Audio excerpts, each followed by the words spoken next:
courage is rooted in service and in love. And I think when we view our lives like that, we start to make really good decisions.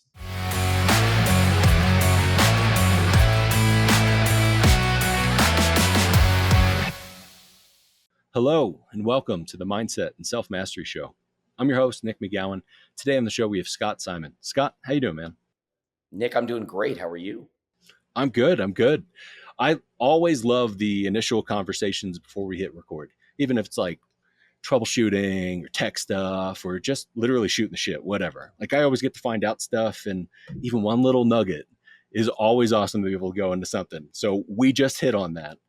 As two NBA fans, there's a lot that we can talk about right now. I'm a Sixers fan. The people that listen to this know that I live and die Philly sports. This year sucked. I'd like to give Paul George back to, I don't know, the Shanghai Sharks or something. Just give him away. But you are from Cleveland. So I want to get into that. But why don't you kick us off? Tell us what you do for a living and what's one thing most people don't know about you. It's a little odd or bizarre. And then let's get straight to the Cavs. Okay, fair enough. I'm Scott Simon. I'm the founder of the Scare Your Soul Global Courage Movement. So every single day, my job is to help people step into moments of fear and come out the other side. One thing that people don't know about me is I'm a huge introvert. Standing in front of groups of people was never something that I could do. In fact, quite the opposite. So the fact that my entire job now is stepping in front of large groups of people is it's insane. And when I tell people that I'm an introvert and that most of my life was spent pretty much in silence and kind of living an invisible life, they are shocked. So shout out to all the introverts out there who are just leading life and doing the thing, and it's awesome. Being an introvert, I think, is a thing that a lot of people will push to one side, just like the extroverted people. It's like they're all pushed to, those are the ones that come in and just yell and say, I'm here, like the party has begun sort of thing. There are a lot of variations to that. So I thought that I was extroverted for a long time. And I think a lot of it actually tied back to trauma and trying to prove, and all that sort of stuff. But I find that I do actually get more energy from just being by myself, working through things, and you get to bring it back. But was that a thing where, and I read through some of your history and all of that, where like being shy and being kind of bullied, and we all go through stuff and we will all filter it, how we'll filter it, and then turn it into whatever we do.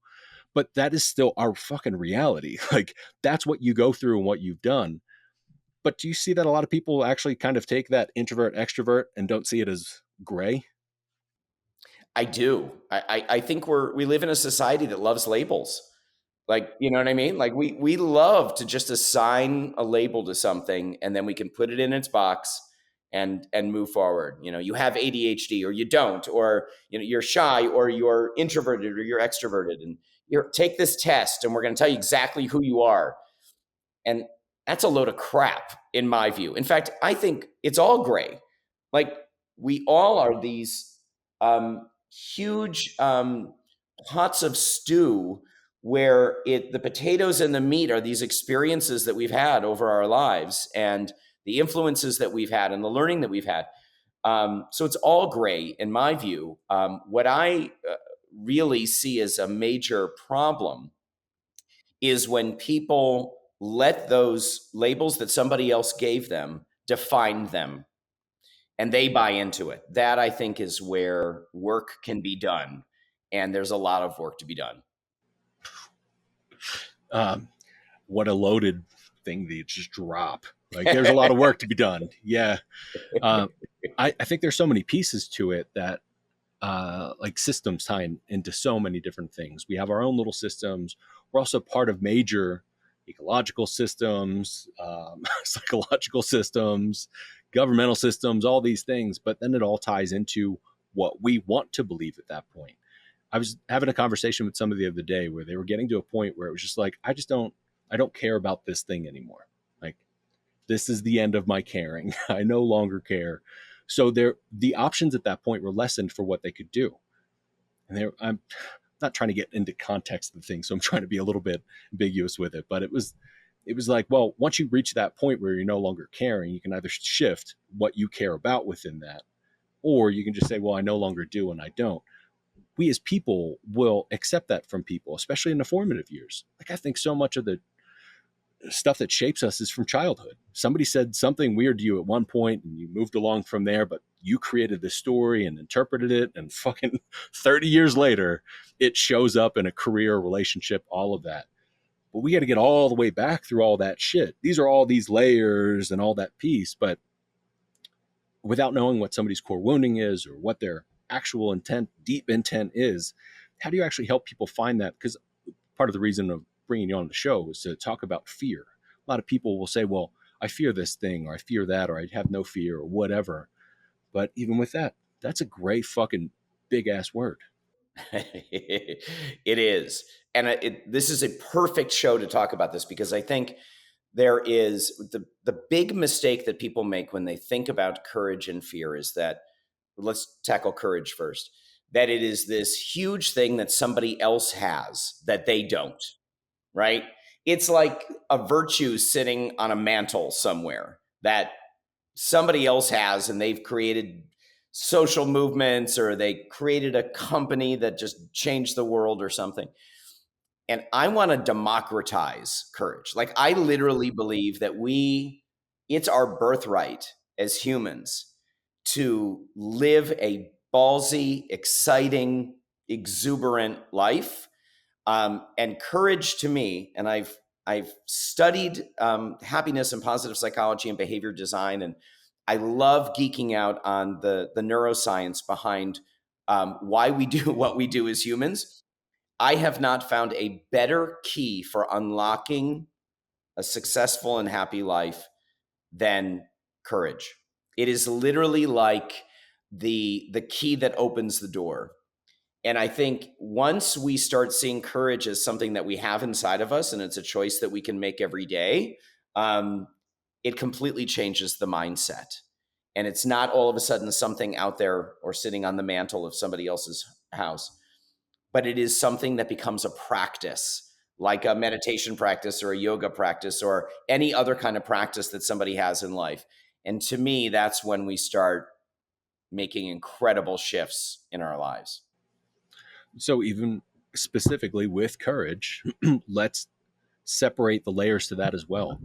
Because again, yeah, people will look at it, and I I love the visual to it. I often think not only in visuals but like little cartoons and animations, and that's fun for me.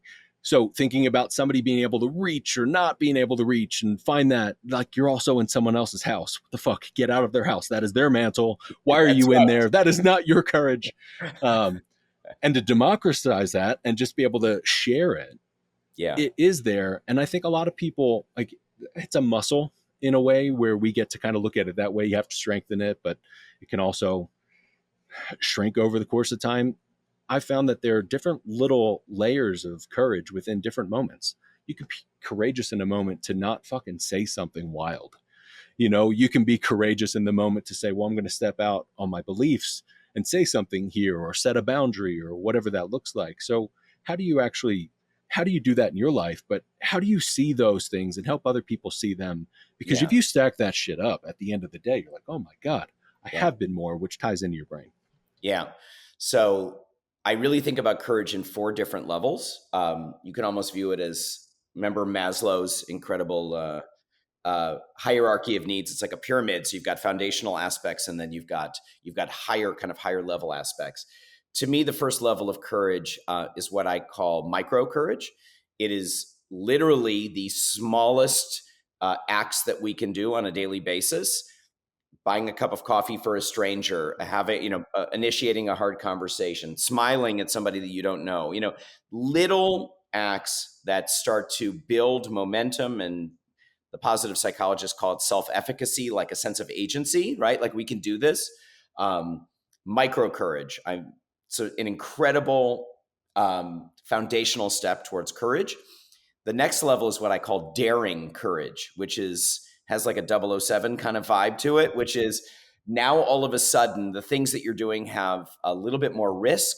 a little bit more reward, and there are probably more eyes on it. So this is when you're doing physical activities that are have some daring to it. When you're doing something in your life, maybe it's a relationship. This is taking a relationship to a next level or ending it. Something that feels right. By the way, Nick, you said something so on point and smart, and that is sometimes the courageous thing is the not doing rather than the doing. We always think of it as like, oh, I'm going to accomplish this thing, tackle this hard thing. Um, Sometimes not saying that thing or taking a day off as opposed to living a workaholic lifestyle every single day. That is the courage. And for many high performers, it's the not doing thing that freaks them out. So, Preach. I yes. mean, if you'll call that with that. So, so props to the not doing. So that's daring courage. The third is something that I think most people will identify with, and I call it ethical courage. And that is standing up for your beliefs, your morals, your values for other people. It's people who have started social movements, people who have stood up for rights against wrong, speaking truth to power. All of those fall into this category of ethical courage. The one kind of key aspect is it's courageous as long as there is some risk in it for you. If you're just, sending out a message somewhere that no one's going to see and it's anonymous, I don't consider that super courageous. But this, these are the moments that test us, right? When we're standing up for something we believe in or someone else who needs us to. And then the fourth level, so we're kind of like working our way up this spiral, is called legacy courage. And this is how I kind of frame legacy courage. These are the decisions or choices that we make that are one-way choices. Like when we do them, there is no going back. And Jeff Bezos wrote this shareholder letter at one point, maybe it was like 2005, 2006, where he talked about these kind of decisions. He calls them type 1 decisions.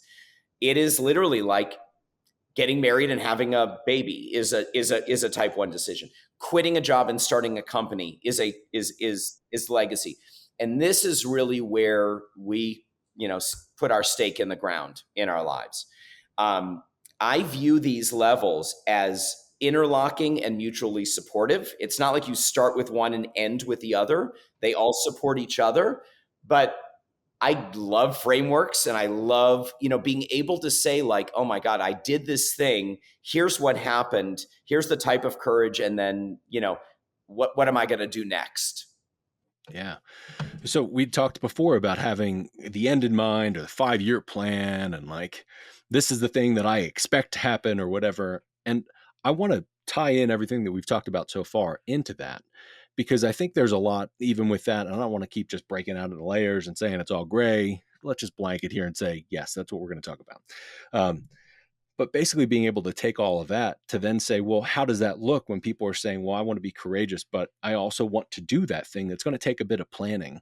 Or do I just go, you know what? Fuck everybody here. I'm leaving today and starting a company tomorrow. I'm going to make $8 billion. And then people wake up the next day and go, what the fuck did I do? What is happening?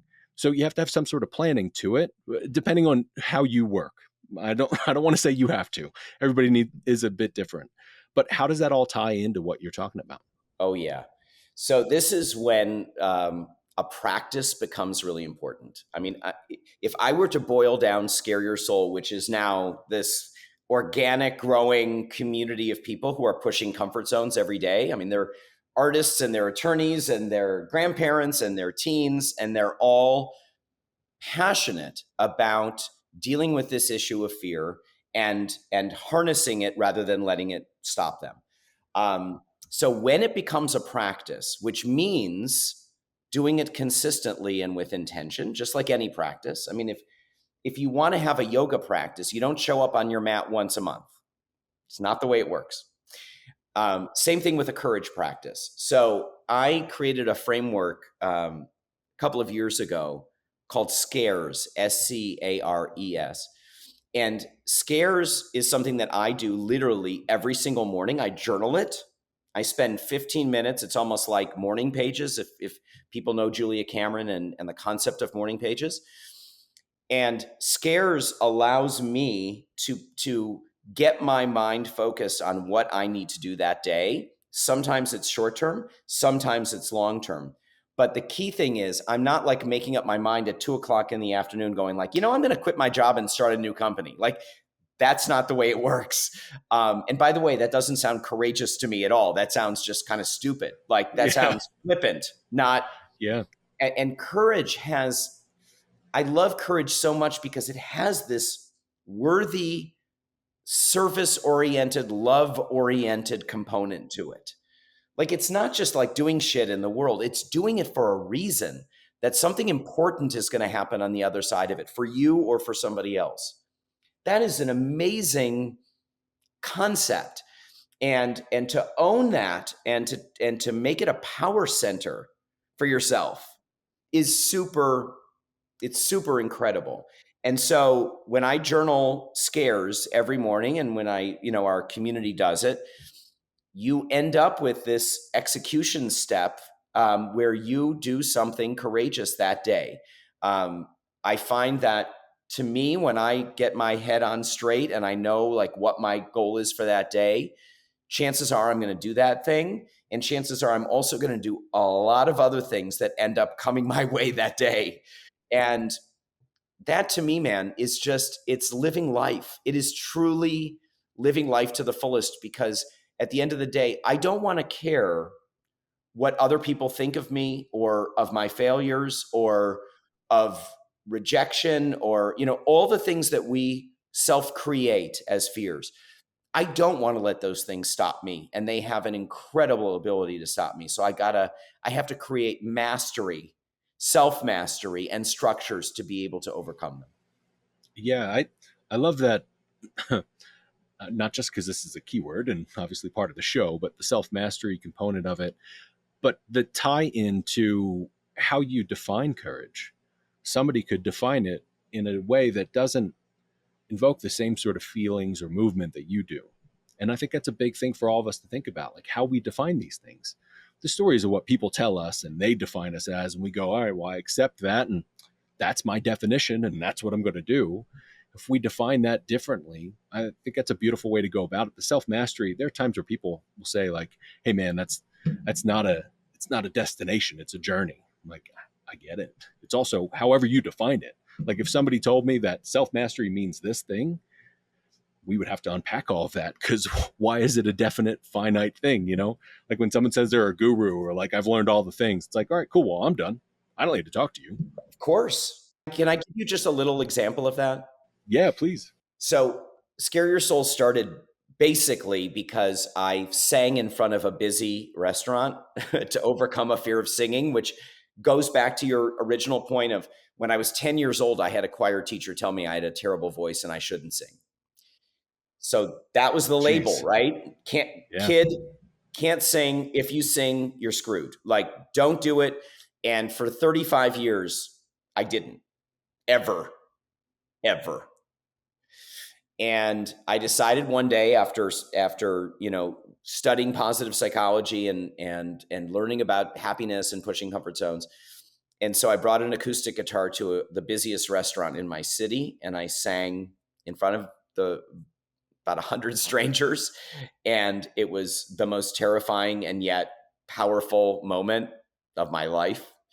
And I came home and I wrote a Facebook post about it, and the post went viral. And so I had all of these people from around the world DMing me saying like, okay, how do I become more courageous, or what should I do? And so I just started helping people step into moments of greatness, like whatever that meant for them. And I just remember there was a young woman named Sarah Marie, who was a dancer and just buff and built and just an incredible presence.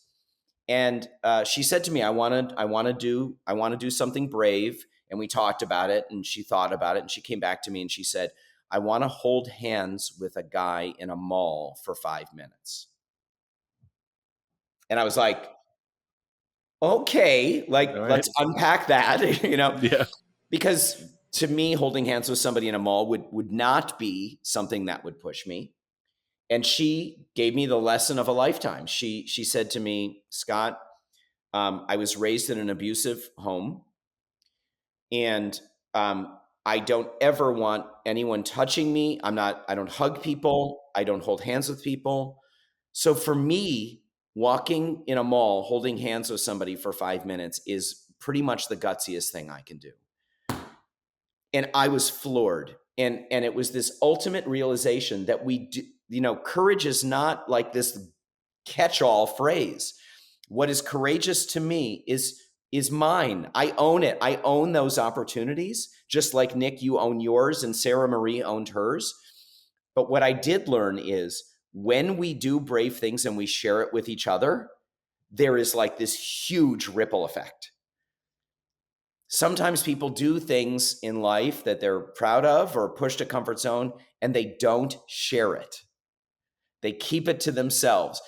When they share it, and that's in a large degree what our community is about, you start to build this incredible sense of momentum and supporting other people. I mean, who doesn't want to support underdogs, other humans who are trying hard things? Like, it's the best. I get so jazzed talking about it because we're just humans supporting each other, and in the best things possible. People building relationships and building businesses and leaving toxic relationships and doing the hard thing. And what could be better than that? I love that you not only did that thing, but you had the realization to go, oh shit, there's something in here. That's purpose. Like that purpose is deep within inside of you. That is different than anybody else. And I find it funny that you were like, well, I didn't plan this. Like I didn't want to talk to people. I didn't want to be in front of people. I didn't want to do these things. And now, like, no matter which way you look at it, God, universe, energy, like what if that's comical as hell, like what a beautiful thing, and you're thriving in it because this is so aligned and deeply aligned with you. I love that you talked about being able to share it too. Social media has gone weird over the past little while, um, but even being able to share things within context of a simple conversation, catch up with a friend or somebody at the grocery store or whatever, and being open instead of just being closed away. Like, I know I do that at times, like the fuck off energy. I'm just trying to buy my groceries, get back in. I got to do this and that. When I get home, I'm going to do these things. And you close off those potentials of even seeing that sort of stuff.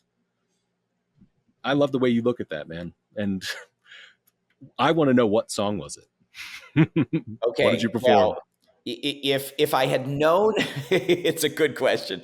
If I had known that it would have turned into this, I probably would have chose something maybe a little bit more spectacular. But my parents used to play Simon and Garfunkel songs in our house growing up. So I played the boxer. And I think it was just like an ode to the people who were important to me in life. And what the funny part about it is, when I tell this to people or if I'm giving speeches and we talk about it, I was terrible. Like, the choir teacher was not wrong. Did he label me? Yes. Should he have said it? No.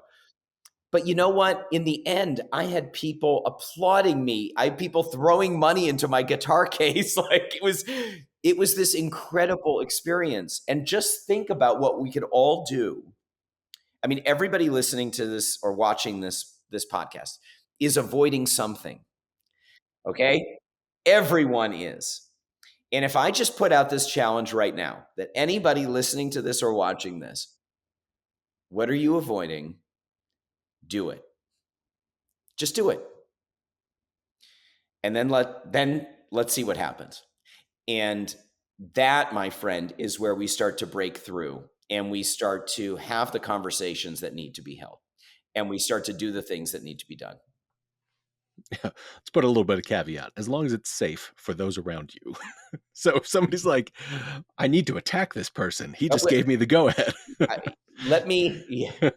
It's funny. I wrote a book a couple of years ago. I had a publisher in New York reach out to me and ask me if I'd like to write a book on courage and fear, which actually gave me a lot of fear. For anybody that's done it, writing a book is a terrifying experience.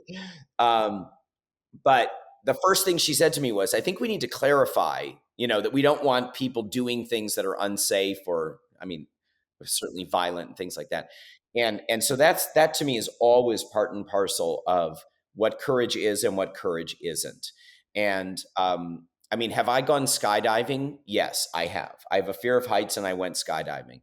But to me, that was not the courageous part, because to me, that felt like, yeah, it was scary. Um, was there a worthy cause to it? Maybe you could say I was overcoming a phobia.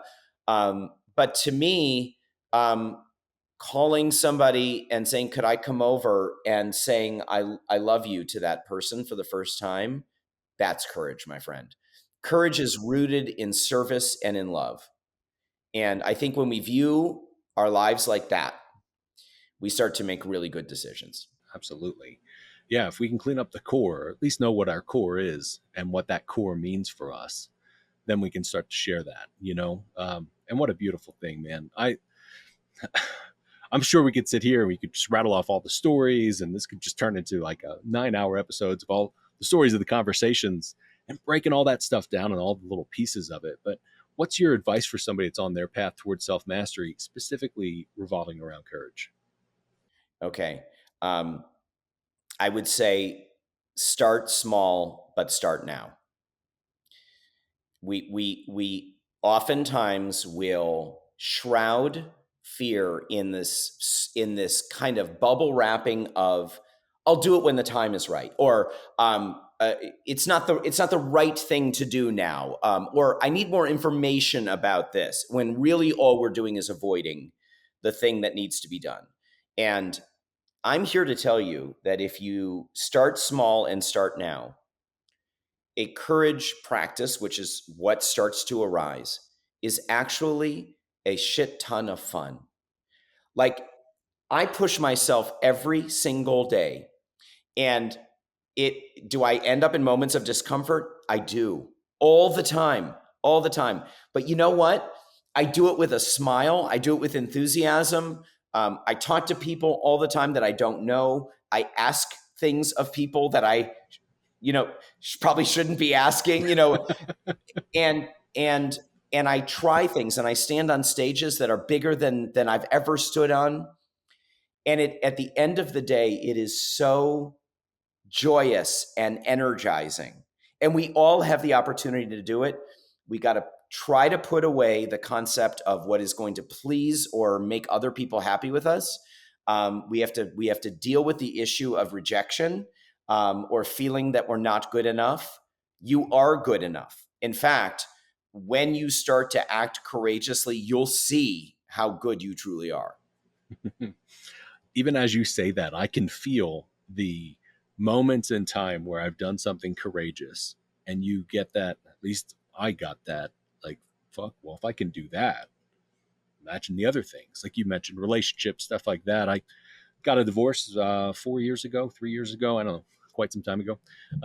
But being able to get to the point of saying, hey, we need to have this conversation, when you go, well, damn, what about all the dumb little things that I pushed off? Like, why would I push those off then? What if you could do this thing, but you can also reverse that and go, well, if I can do all these, and it sounds like not only you, but also the people that are part of really the movement, they also feed off of other people. I mean, that's part of why the show is the show, to be able to talk through and go, well, this guy went through similar things.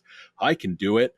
Here's what worked for him. Let me fucking give it a good old college try at least, you know? Absolutely. All right. So I have a quick, great story for you, um, a- appropriate to your comment about divorce. So I got a call from one of our ambassadors who told me that she was pushing a stroller, and in the stroller was a scarier soul baby.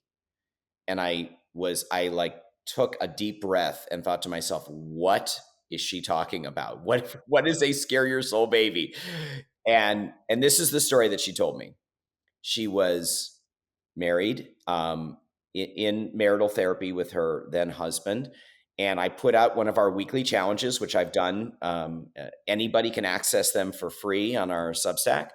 And the weekly challenge that week was to have a hard conversation with somebody. So the hard conversation she had was with her husband saying, like, this is not working. I think we need to kind of call it quits. And she did. And he actually agreed. He said, I agree with you. So they separate, they get divorced. It's a very challenging time, as we all know. It's never easy. And she, in that time of need, reconnects with an old friend. It actually happened to be her old boyfriend from high school. And they started to spend more time together. They ended up getting much closer. They fell in love again. They got married and had a baby.